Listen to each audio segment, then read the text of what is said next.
will be pretty close. Well, you know, the sleeper in this whole thing could be the guy in the number 3 spot, our all-time leading winner on the PVA Tour, money-wise, Pete Weber. Pete Weber has always been the kind of guy everybody else looks over their shoulder to see where he is. He's always been a dominant player and the kind of guy that I think he was kind of feared for a number of years. Not anymore. Not anymore. Now the other players look to Pete as being struggling, and but Pete says he's back. This is the year he's going to be Player of the Year. Well, you know, he hasn't won in the States since 1992. Hasn't made the telecast since 1994. So it'll be an interesting night to see how he does. In our opening match, we have Doug Kent, who's won an ABC Masters, taking on a former PVA Player of the Year, Marc McDowell. They're finishing off with their last practice shots right now. Marc, we're using lanes 37 and 38 here at Landmark Lanes. And as you say, the scores weren't real high all week long. They weren't real high, but again, they were very competitive. The players couldn't seem to make a move. They'd get it going for 2 or 3 games, and then they'd fall back with a 190 or a 180 game, and it kept it close all the way. As a matter of fact, when the match play was over last night, the player in 8th place was only 45 pins off the show. So it was close. So it was close all the way through. You know, as we've been watching them in practice, as we see Doug Kent taking his final practice shot here, there weren't a lot of strikes in practice. Well, you know, even right down to the position round match last night for the tournament lead, it was only an 8-pin difference. If the player in 2nd place, Wayne Webb, had beat Bob Learn Jr. by 8 pins, he would have been the tournament leader. Instead, he lost, and that was the inevitable difference. Well, Bob Learn just dominated. This event led 5 out of the 6 rounds. So. But it was close. Always close, and that's what I expect today. Now we're starting. Counts now.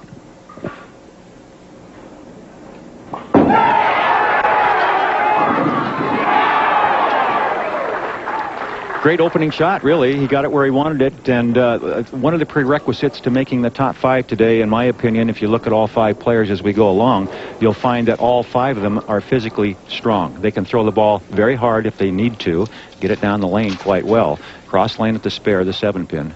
A lot of speed here. Good thing. Yeah, you're right.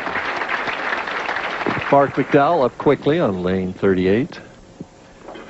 Marc, a little more conventional game, doesn't hook it quite as much. Gets it well out in the lane. The strength of his game and what got him here today was the fact that he can get it out on the lane about 8 feet in the air before it touches down. That's what keeps it on line like that. Now, if he'd have set that down a little earlier, it would have been a 4-6. Instead, it holds the pocket. The key to Marc making the telecast is if you watch, he'll get the ball at least a minimum 4 or 5 feet out on the lane before it touches. Does that make it skid further? Well, what it does, it takes the first 5 feet out of the lane, gets that friction out, so it doesn't let it hook earlier.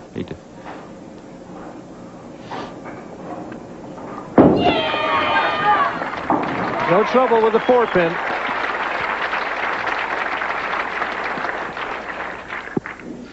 Now, Marc is semi-retired now. He's backed off. Here's a look at his style. It's a very basic style, as you mentioned, Mike. A good swing, but watch the ball. Out in the air. It doesn't touch till there. You can see that's 4 or 5, maybe 6 feet out on the lane.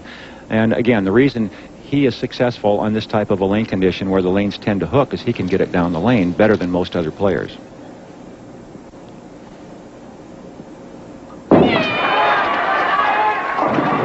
Well, that left lane really flying back, isn't it? Yeah, and that one he hit up on a little bit, and that's why he got that back end. He got a little more back end on that. What I mean by that, the ball went down the lane like he wanted it to, and I believe he was on target. You can see his reaction. He's shaking his head a little bit. But watch this. When he hits up, the ball will go up in the air off his hand. See that? Rather than staying on the plane of the lane, level with it, it came up in the air, and that made it get more back end, which means it hooked high on the head pin. Give him a try. How in the world do you get it that far out of the lane without hitting up on it? Well, it's the point of release. It's a release point, and you use your leg strength to help you get it out of the lane. If you watch a player like he isn't a big guy, but he's very strong physically, especially in his legs. His upper thighs are very strong.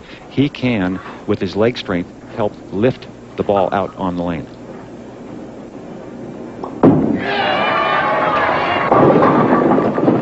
Now, is Doug Kent a similar type player as far as getting it out on the lane like that? Doug normally doesn't play that way. He's using it today because it's to his advantage. He's physically very strong, as you know. He plants at the foul line. If you watch, he'll plant his foot at the foul line, pull the ball through. The ball's very late coming through. Uses his big shoulders, his upper body strength to actually plant the foot and pull the ball, create the ball speed he needs, and loft it. And it's more difficult. Okay, very simply, Doug Kent has to create this shot. Marc McDowell does it naturally. I see. Tough spare, the 2-8. No trouble, has it easily.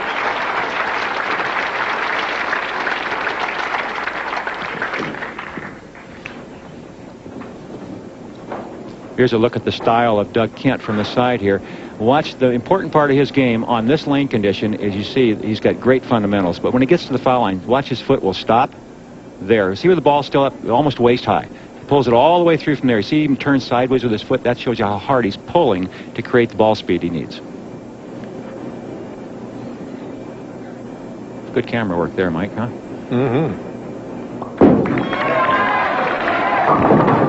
Wow, that left lane. It's really going, that left lane. It's going to give him, everybody, a bunch of trouble tonight, I would think. Yeah, the big 5.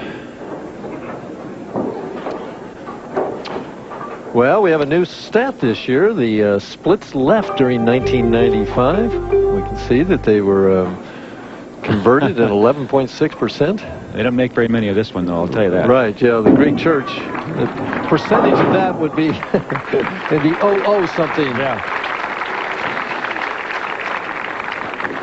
Marc McDowell was at one time the youngest, well, he still is the youngest ever president of the PBA. He is not president currently, but he was the youngest ever elected president, and he's very proud of that, and he should be.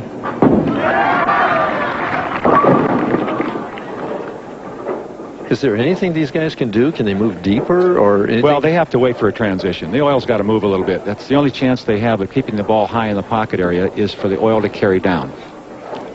And 2-pin spares, we can see that they were converted at a much higher rate. Most common. 610 made every single time. Boy, that's not... wow, I just almost ended that right there. Wow.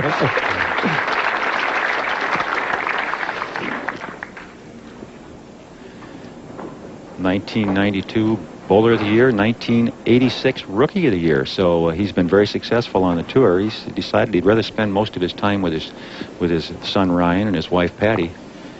So even if he wins today, he's just not going to bowl again until the Tournament of Champions. Now that's not overdoing it, is it? No, that's certainly. Well, not too many strikes so far, Earl. Have we had one yet? No, we're still looking for our first strike between the two players. The best shot we've seen so far was the opening shot from Doug Kent when he hit half pocket and left the 7-pin on what he thought would be a strike. After that, it's been a struggle. At the 4-pin.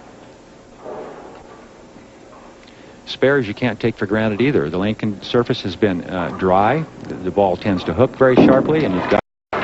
Marc McDowell has completed 4 frames. He's in the lead right now by only 3 pins.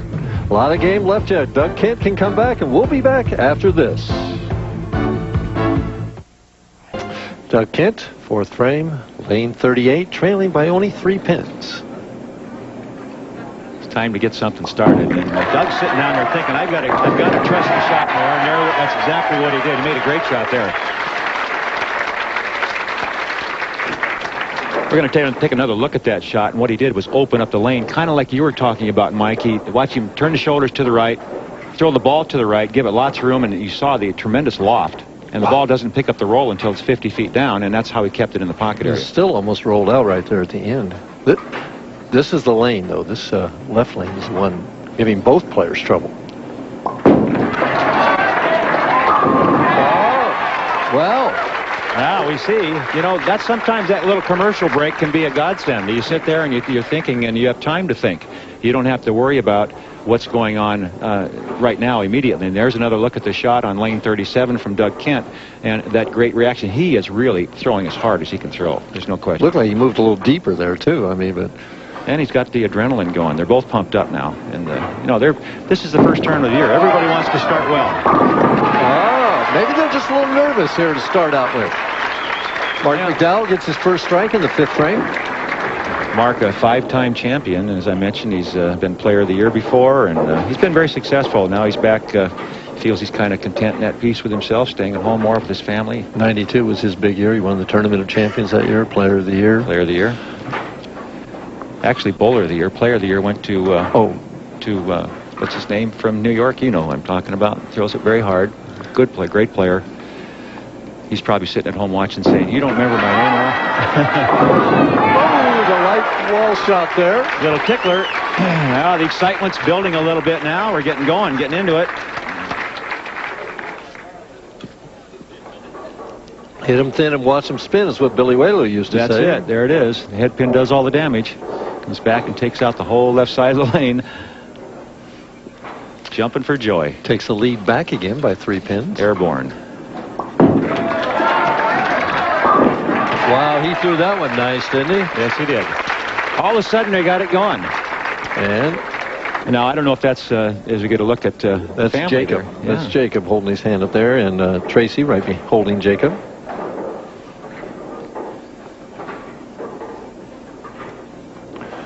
Jacob is just his face is just a young Doug. Is that right? Yes. Well, he's got more hair than Dad, I'll bet. 7th frame. Oh, Doug Kent. 4 in a row. Well, Doug Kent did come back. He's taking a 17-pin lead right now as we see his 4th strike in a row. Still time, though, for Marc McDowell to come back. Stay tuned. Now, can Marc McDowell answer the challenge? He's up in the 7th frame, trailing by 17.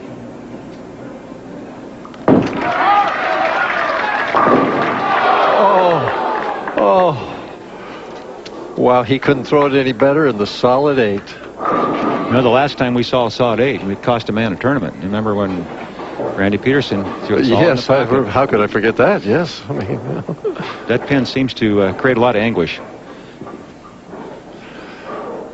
That was at the end of the opening of our show tonight. Covers the Marc spare. McDowell. We talked to him about if he wins tonight, if it'll change his plans. No, it's not. I've made up my mind. I'm very content with my situation now.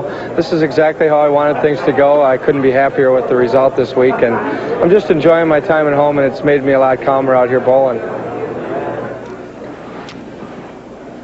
Earl and I were talking earlier. Marc McDowell was Bowler of the Year in 1992, and Player of the Year that year was Dave Ferraro. That's right. You win the prize. You win the prize, Mike. What is it? What is the difference between those two awards, in case you're sitting at home wondering why there's a difference? Well, the bowling writers vote on one award, and that's the Bowler of the Year. And the players themselves, the PBA members, vote on the other, and that's the Player of the Year. So there are 2 awards given out each year, one Bowler of the Year and one Player of the Year, and they split that year. Most of the time before. it's the same. But most of the time it's the same, but it was such a close race that year that it went one way from the bowling writers and the other way from the players. Boy, that solid 8 took all the wind out of his sail, didn't it? Yeah, but it's not over by a long ways. Still a lot of frames to play here. It's coming down to the crucial frames, the 8th, 9th, and 10th, and Doug Kent on 4 in a row definitely would like to get this one and really put the pressure on McDowell. Leading by 21, 8th frame.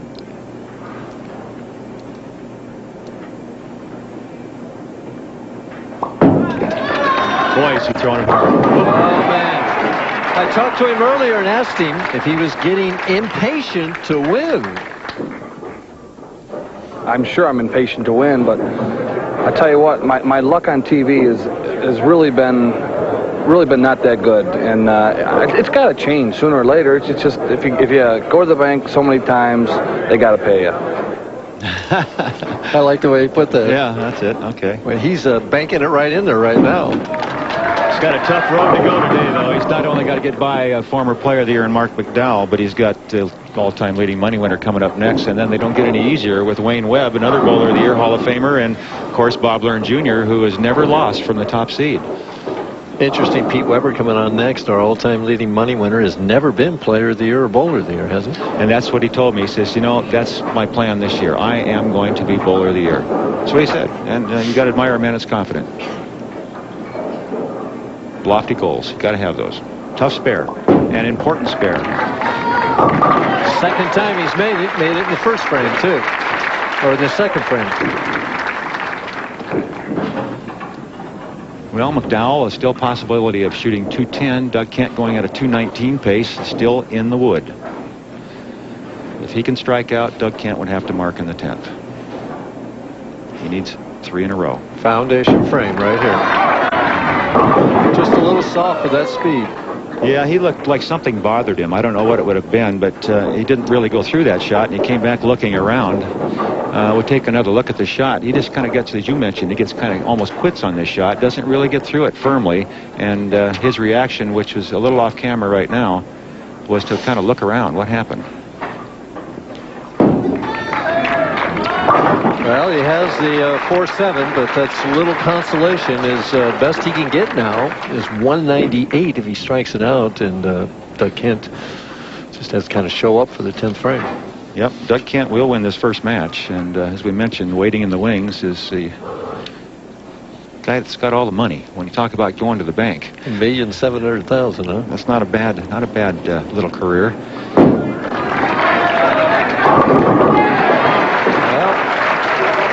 I'll feel better right now. He'd like to get a double before this is over.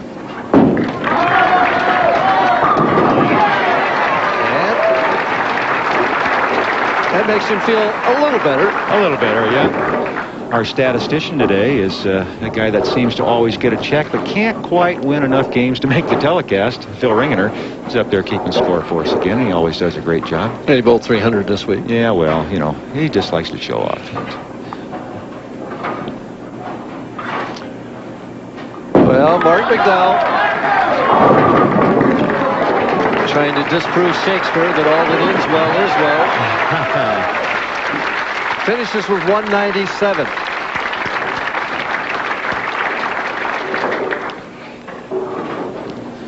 Doug Kent trying to keep the stroke for game number 2.